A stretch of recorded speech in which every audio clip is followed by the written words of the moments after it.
Well, I think we are being a little unfair to the police by painting the entire police force as a body of people who are on the killing spree. That's not the correct statement to be made. There have been cases, of course, of misuse of police powers by police officers, and which has resulted in killing of innocent people, and that has to be condemned, and the officers who are responsible, who are guilty of such killings, must be punished. That goes without saying. But let me also ask at the same time, if there have been some encounter killings in some states like Gujarat or Maharashtra or even Punjab and the Northeast, surely there has been some public support also to that, and no police officer can go on an encounter killing unless he has at least a tacit support of the local government. Problematic. No, I'm not trying to support or justify the encounter killing. Let me complete, please. What I'm trying to say is that the entire police force in the country is being painted with this kind of a brush, which is unfair to the police. The police have a very tough task to perform.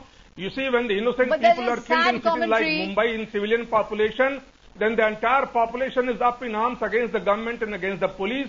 At that time, the people want the police to take offensive methods. And when one single incident goes wrong, the whole world comes down heavily on the police force. That's not correct. I would try to say that in the Gujarat case, the Gujarat government is certainly in a tight corner, and the judgment which has come from the judicial inquiry has to be accepted. Officers who are guilty of this killing of innocent persons and much less killing of a woman cannot be tolerated by any civilized society, and that has to be punished. Those are very frightening words, though, by Mr. Very frightening saying that the words. public has support for it. You so why not go ahead and kill those people? How low the police have fallen, that you can have a former police commissioner essentially say that, listen, I killed people in cold blood, but I had the support of the public to kill people. Don't use such expression, this former police commissioner. I have the support of the public to kill people. No, I'm not willing to accept this kind of a statement.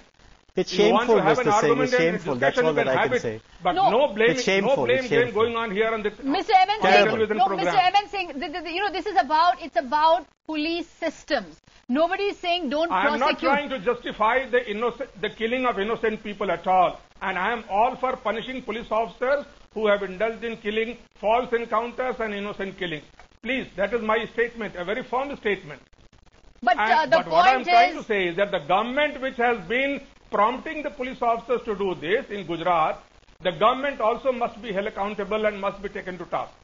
Okay, but such encounter killings cannot go on without the tacit support of the government. But you made a very problematic statement there, Mr. MN Singh, saying there is public support for this. How can that be a legitimizing principle? Let me clarify. I'll come back to you in just a bit. Let me just get in Janaran Vyas, who wants to say something. Mr. Janaran Vyas, you're keeping on saying that Narendra Modi can't be blamed. But is Narendra Modi blameless? DG Vanzara, the senior cop who was associated with this encounter, was close to the Chief Minister. Can the Gujarat government escape responsibility here? The role of the Chief Minister is that of a democratically elected Chief Minister anywhere in this country. And I don't see anything beyond that. I would suggest, Sagarika, that you should read the affidavit filed by the Government of India's Ministry of Home Affairs on 6th August 2009 before the Honorable High Court, which settles all these issues.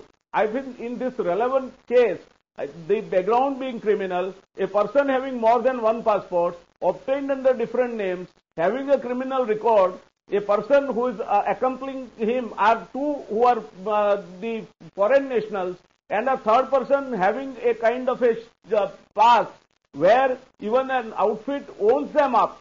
I think what else you need to link their connection with the kind of a network that you are talking about. Therefore, what, Mr. So Vyas? I think that let us not link Mr. Vyas, what does it mean? With any other case. I am defending this case and discussing this case purely on merits and not relying upon what government of India Mr. Vyas, even assuming, I am relying upon the government of India. Mr.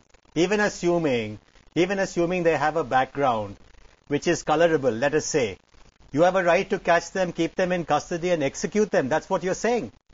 Can you take people, even assuming they're terrorists, keep them in your custody, shoot them dead, take their bodies to some other place, put pistols in their hand, take photographs, fabricate evidence? because they had a colorable past, because you decide to execute them. You have become God, you have become executioner. That has been followed in Gujarat now. Okay, go ahead, Mukul. I think what we have to also understand that this is a pattern that is almost being followed in Gujarat.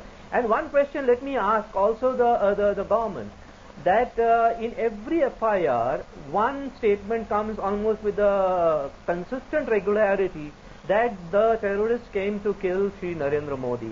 I ask a question to myself, when he knows, especially after the Sohrabuddin murder case, and where he has admitted that it was a false and a fake encounter, and he has agreed to pay 10 lakhs, then as a chief minister who has a constitutional duty to protect people, has he ever inquired into this regularity of killing on his own name? Okay. On the name of the chief minister, people are dying. Has he ever inquired to find out why women and innocent people are being killed? It is not only Ashrat Jahan, Kausar B is also being killed. Right. I think the chief minister just cannot say that I don't know anything. It is on his name all these killings have taken place. Let's take a short break at that point and come back and debate this really very urgent issue of our civil society here. Nobody is saying don't prosecute. Nobody is saying don't stringently gather evidence. But what justification can there be for a policeman to simply go and kill when even Kasab is going through a trial? Let's take a short break and come back with lots more.